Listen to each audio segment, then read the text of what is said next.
BFM TV face à face. Apolline de Malherbe.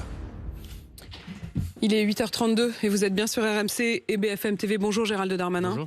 Merci d'être mon invité ce matin. Vous êtes le ministre de l'Intérieur, ministre démissionnaire. On va bien sûr parler aussi de l'avenir politique. Une coalition est-elle possible et avec qui?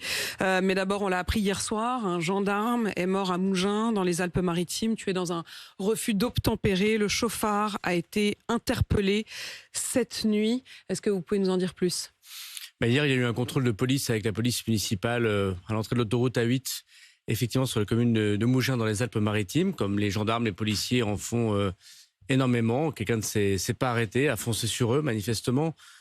Il a été retrouvé alors qu'on avait très peu d'éléments. Donc, je voudrais vraiment remercier les gendarmes, la police scientifique et judiciaire qui a pu retrouver très vite cette personne à 4h30 du matin. Elle a été interpellée. Il s'agit d'un Cap-Verdien qui est étranger régulier sur le sol national, qui avait son permis de conduire, mais qui avait de nombreux faits de délits routiers, notamment de refus d'obtempérer. C'est pas la première fois. Moi, je suis heureux qu'il ait été très rapidement interpellé, mais j'ai évidemment une pensée pour tous les gendarmes, pour tous les policiers, pour Éric Comines. C'est un gendarme de 54 ans qui a 2 enfants, voilà, qui est mort d'arrêt respiratoire sur une aire d'autoroute parce qu'il faisait son métier pour nous protéger, pour arrêter un chauffard. Voilà. Gérald Darmanin, vous dites qu'il était connu pour de nombreux faits, délits, dont délit d'obtempérer. Ça veut dire que c'est une récidive de délit d'obtempérer? Manifestement, moi je n'ai pas les condamnations judiciaires, je n'ai que les inscriptions que la police et la gendarmerie faisaient sur ce qu'on appelle son casier, le TAJ.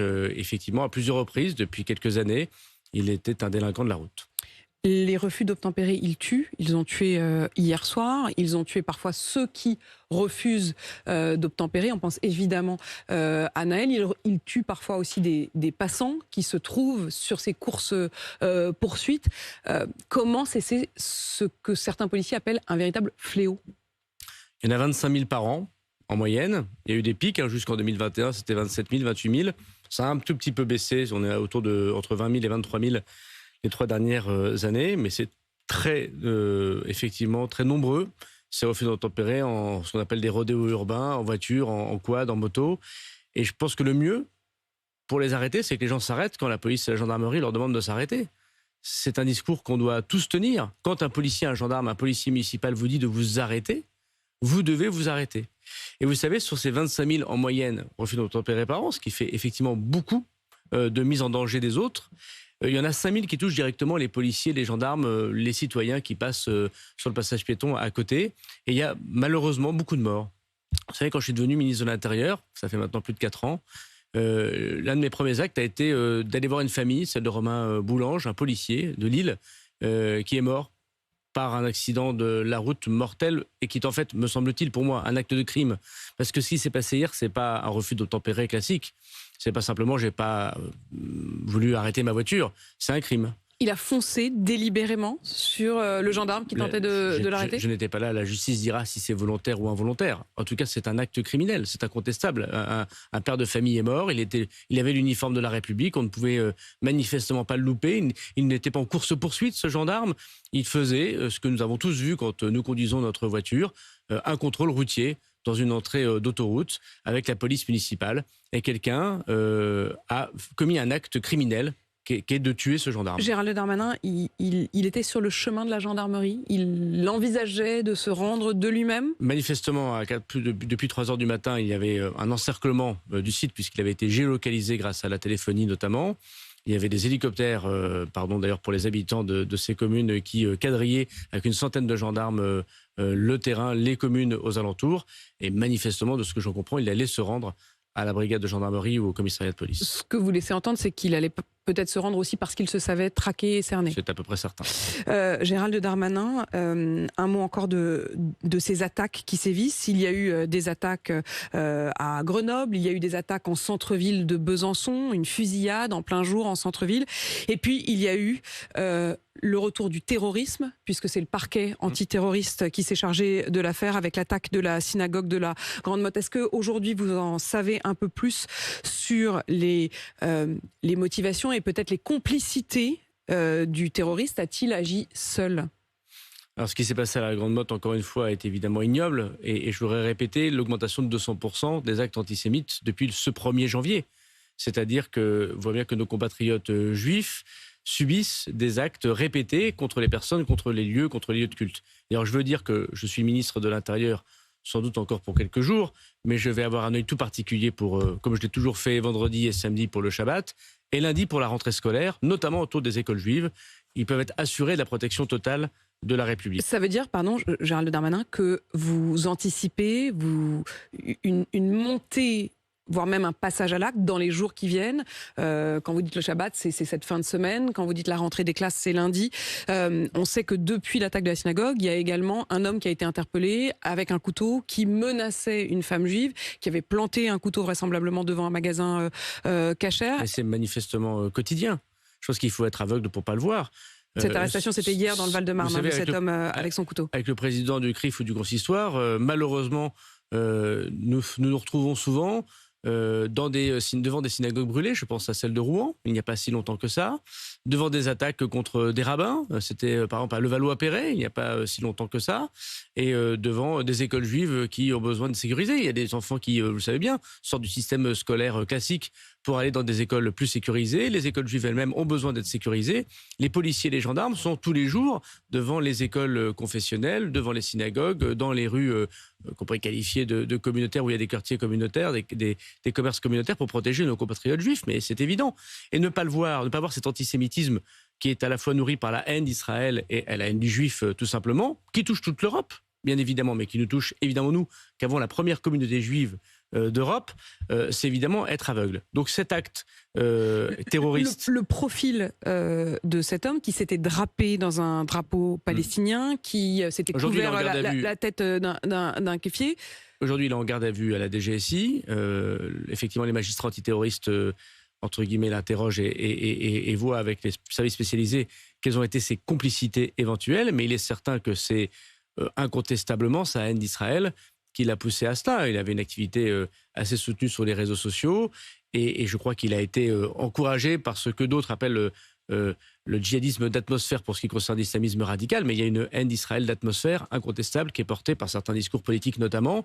On verra le lien qui sera fait par les magistrats eux-mêmes, mais vous estimez aujourd'hui qu'il y a un terrorisme ou un antisémitisme d'atmosphère, pour reprendre les mots de M. Keppel, qui parlait du djihadisme d'atmosphère. Gérald Darmanin, vous considérez aujourd'hui que c'est nourri par certaines forces politiques ? Bah évidemment. Lorsque le président du CRIF hier parle de Jean-Luc Mélenchon comme d'un pompier pyromane, vous reprendriez cette expression ? Je ne suis pas là pour dénoncer les arguties des uns ou des autres. En tout cas, ce qui est sûr, c'est qu'il y a un discours politique qui peut rendre légitime sans doute des passages à l'acte pour des personnes comme ce monsieur. Je ne sais pas si c'est le cas précis pour ce monsieur, mais c'est le cas en tant que ministre de l'Intérieur, je le vois tous les jours.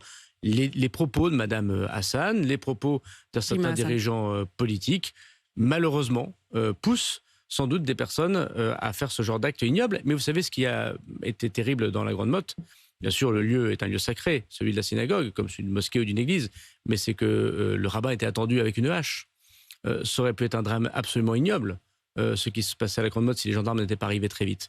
Donc il faut faire attention tous les jours, et je sais la peur de nos compatriotes juifs, et je veux leur dire que la République, par le ministère de l'Intérieur, les protège et les protégeront. Gérald Darmanin, je vois que vous avez remis une cravate en tant que ministre de l'Intérieur dans ces circonstances évidemment dramatiques. Dans ces circonstances dramatiques, vous l'aviez enlevé ces derniers temps parce que c'était déjà un autre temps politique. Je voudrais qu'on en vienne à cette politique. Emmanuel Macron qui a annoncé hier écarter le nouveau Front populaire, pourtant arrivé en tête. Est-ce que vous comprenez ? Mais le président de la République, il a fait des consultations et ce que je ne comprends pas, c'est pourquoi des partis politiques de gouvernement, je pense au Parti socialiste, ne répondent pas de nouveau à ces consultations aujourd'hui.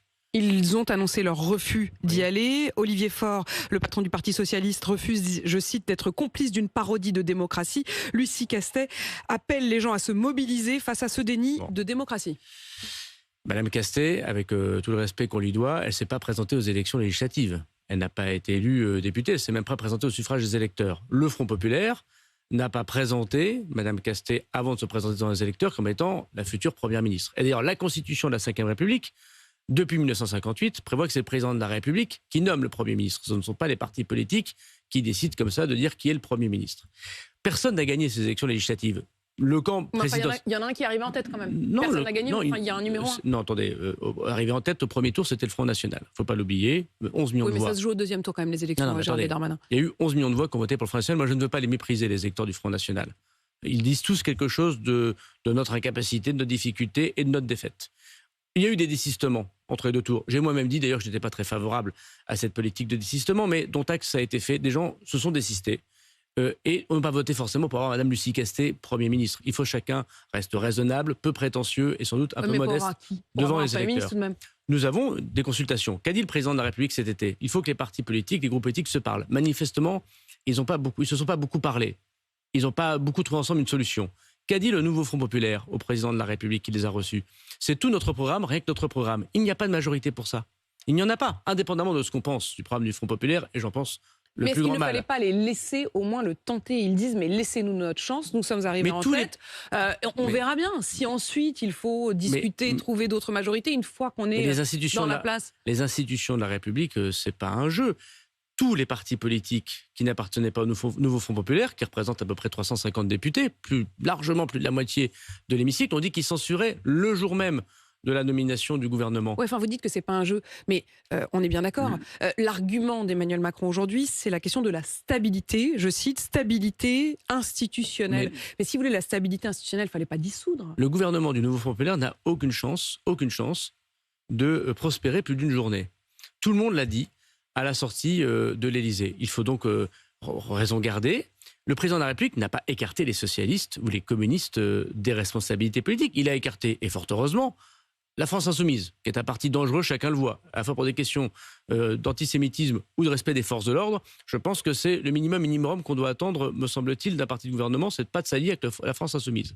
Une fois que nous avons une discussion avec des socialistes, on parle aujourd'hui de M. Cazeneuve, par exemple, et pourquoi pas, M. Cazeneuve est un homme respectable, il ne fait pas partie de ma famille politique, je l'ai jadis combattu, mais je constate que c'est un grand républicain, laïque, on pourrait très bien discuter d'une coalition avec un socialiste comme M. Cazeneuve. Le souhaite-t-il? Est-ce que vous savez si les échanges ont commencé avec Bernard Cazeneuve? Je n'ai pas eu de contact récemment avec Bernard Cazeneuve, en tout cas pas depuis la dissolution, mais c'est un travail qui se fait sans doute entre le président de la République et lui. Tirons ce fil, puisqu'à un moment, il faut quand même essayer d'imaginer un scénario de la suite.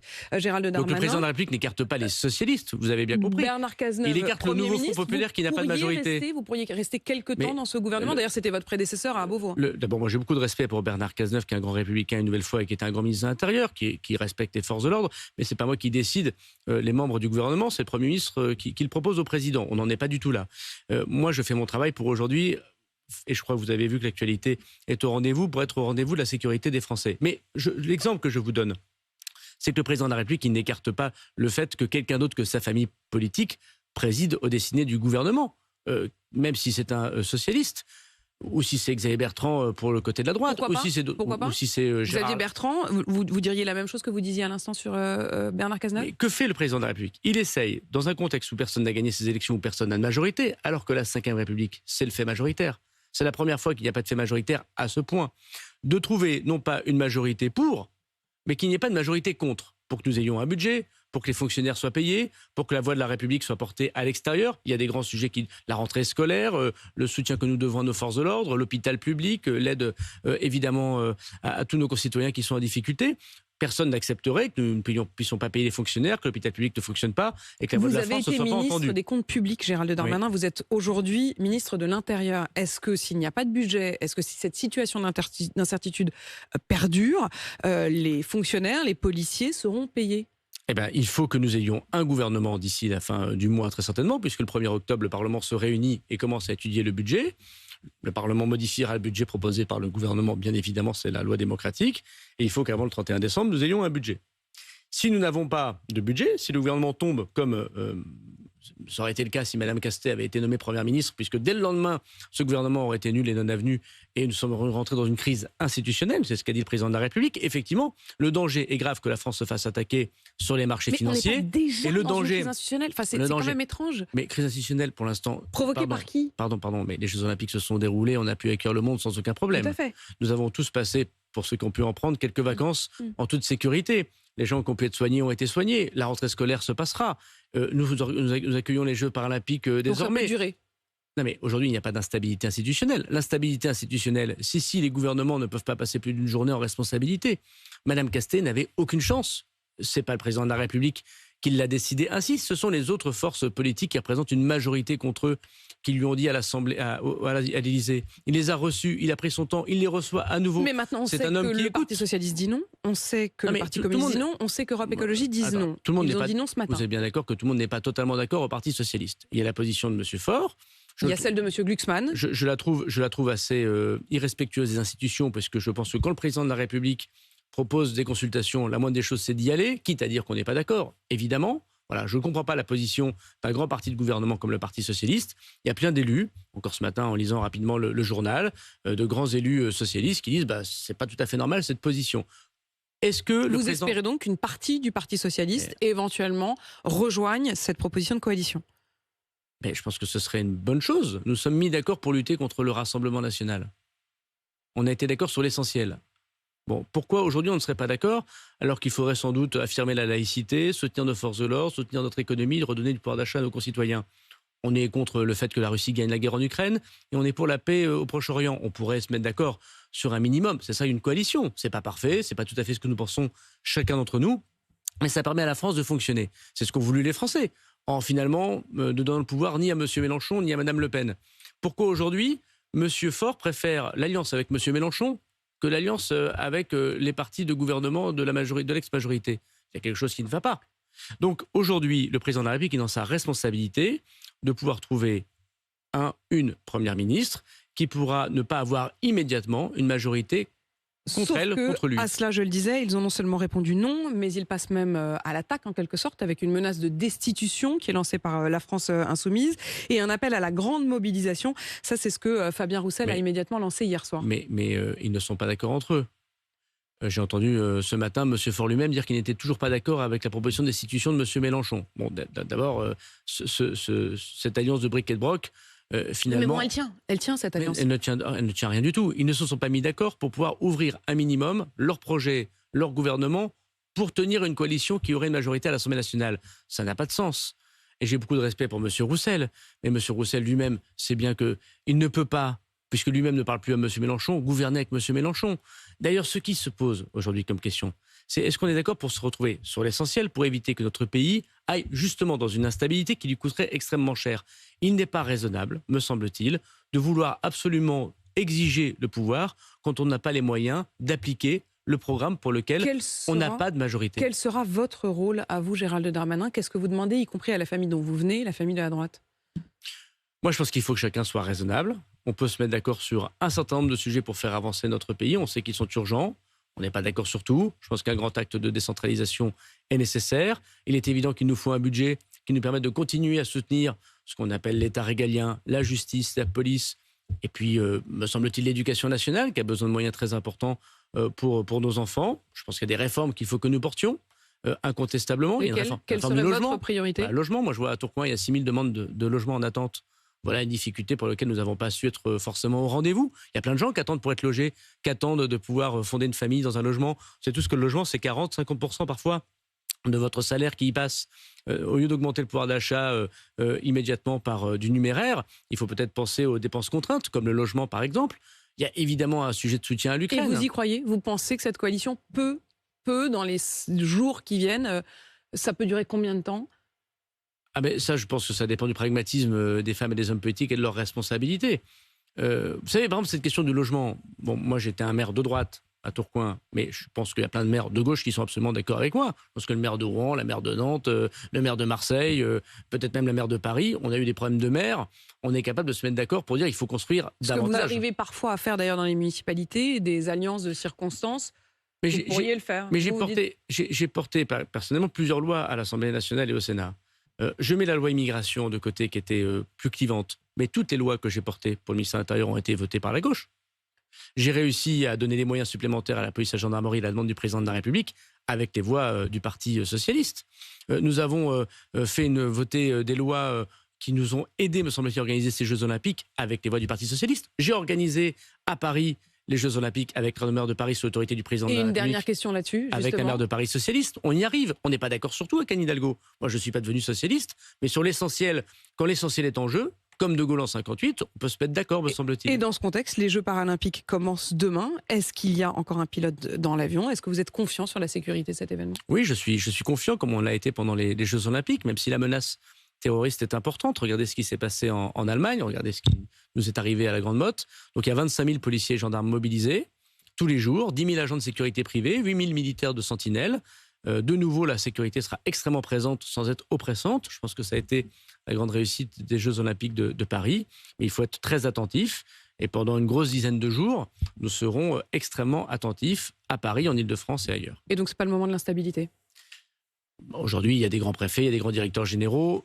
Celui qui aura le bonheur d'être ministre de l'Intérieur dans les prochains jours, si jamais le président de la République le choisira, il a à la fois des moyens budgétaires, des femmes et des hommes très courageux, et je pense un dispositif qui a fait ses preuves. Merci Gérald Darmanin d'être venu ce matin. Vous le disiez en début de cet entretien, le chauffard qui a tué, le criminel même, dites-vous, qui a tué ce gendarme dans ce refus d'obtempérer, a été arrêté cette nuit. Il était, dites-vous, déjà connu pour des délits routiers et notamment des délits d'obtempérer. Merci à vous.